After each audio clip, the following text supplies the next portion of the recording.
ಇವತ್ತಿನ ಅಪ್ಡೇಟ್ಗೆ ಸುಸ್ವಾಗತ. ಇವತ್ತಿನ ಅಪ್ಡೇಟ್ ಏನು ಅಂತ ನೋಡುವುದಾದರೆ, ಗೃಹಲಕ್ಷ್ಮಿಯರಿಗೆ ಗುಡ್ ನ್ಯೂಸ್ ಅಂತಾನೆ ಹೇಳಬಹುದಾಗಿದೆ. ಕಾಂಗ್ರೆಸ್ ಸರ್ಕಾರದ 5 ಗ್ಯಾರಂಟಿ ಯೋಜನೆಯ ಫಲಾನುಭವಿಗಳಿಗೆ ಗುಡ್ ನ್ಯೂಸ್ ಸರ್ಕಾರದ ಕಡೆಯಿಂದ ಕಾದಿದೆ.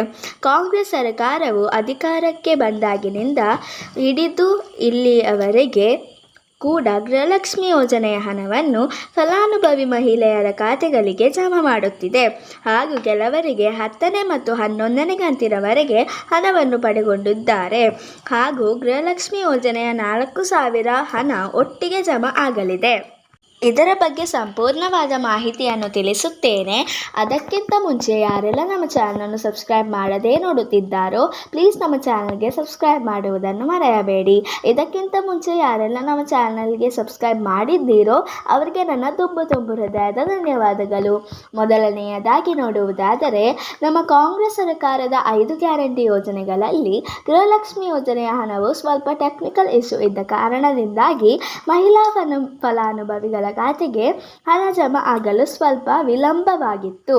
ಆದರೆ ಈಗ ನಮ್ಮ ಕಾಂಗ್ರೆಸ್ ಸರ್ಕಾರವು ಎಲ್ಲ ಮಹಿಳಾ ಫಲಾನುಭವಿಗಳ ಖಾತೆಗೆ ಒಟ್ಟಿಗೆ 4,000 ರೂಪಾಯಿ ಹಣ ಜಮಾ ಮಾಡಲಾಗಿದೆ ಎಂದು ನಮ್ಮ ಮಹಿಳಾ ಮತ್ತು ಮಕ್ಕಳ ಕಲ್ಯಾಣ ಇಲಾಖೆಯ ಸಚಿವೆಯಾಗಿರುವಂತಹ ಲಕ್ಷ್ಮಿ ಹೆಬ್ಬಾಳ್ಕರ್ ಅವರು ತಿಳಿಸಿರುವಂಥದ್ದು.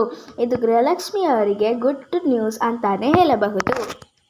ಗೃಹಲಕ್ಷ್ಮಿ ಯೋಜನೆಯ ಹಣ ನಿಮ್ಮ ಖಾತೆಗಳಿಗೆ ಜಮಾ ಆಗಿದೆ ಅಂತ ತಿಳಿಯುವ ವಿಧಾನವನ್ನು ನೋಡೋಣ.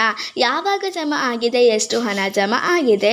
ನೀವು ಮೊದಲು ಏನು ಮಾಡಬೇಕು ಎಂದರೆ, ನಿಮ್ಮ ಮೊಬೈಲಲ್ಲಿ ಪ್ಲೇಸ್ಟೋರ್ ಆ್ಯಪ್ನಿಂದ DBT ಕರ್ನಾಟಕ ಎಂಬ ಅಪ್ಲಿಕೇಶನ್ ಅನ್ನು ಡೌನ್ಲೋಡ್ ಮಾಡಬೇಕು. ನಂತರ ಫಲಾನುಭವಿಯ ಆಧಾರ್ ಕಾರ್ಡ್ ನಂಬರ್ನ ಮೂಲಕ ಆಧಾರ್ ಲಿಂಕ್ ಇರುವ ಮೊಬೈಲ್ ನಂಬರ್ಗೆ OTP ಬರುತ್ತದೆ. ನಂತರ ನೀವು MPIN ಅನ್ನು ಕ್ರಿಯೇಟ್ ಮಾಡಿಕೊಳ್ಳಬೇಕು. ಹಾಗೂ ಫಲಾನುಭವಿಯನ್ನು ಆಯ್ಕೆ ಮಾಡಿಕೊಳ್ಳುವ ಮೂಲಕ ನೀವು ಗೃಹಲಕ್ಷ್ಮಿ ಯೋಜನೆಯ ಹಾಗೂ ಅನ್ನಭಾಗ್ಯ ಯೋಜನೆಯ ಹಣವನ್ನು ಚೆಕ್ ಮಾಡಬಹುದು. ಗೃಹಲಕ್ಷ್ಮಿ ಯೋಜನೆಯ ಹಣ ಯಾವ ದಿನದಂದು ಎಷ್ಟು ಹಣ ಜಮಾ ಆಗಿದೆ ಎಂಬ ಸಂಪೂರ್ಣವಾದ ಮಾಹಿತಿ ಈ ವಿಡಿಯೋದಲ್ಲಿ ತಿಳಿಸಿರುತ್ತೇನೆ.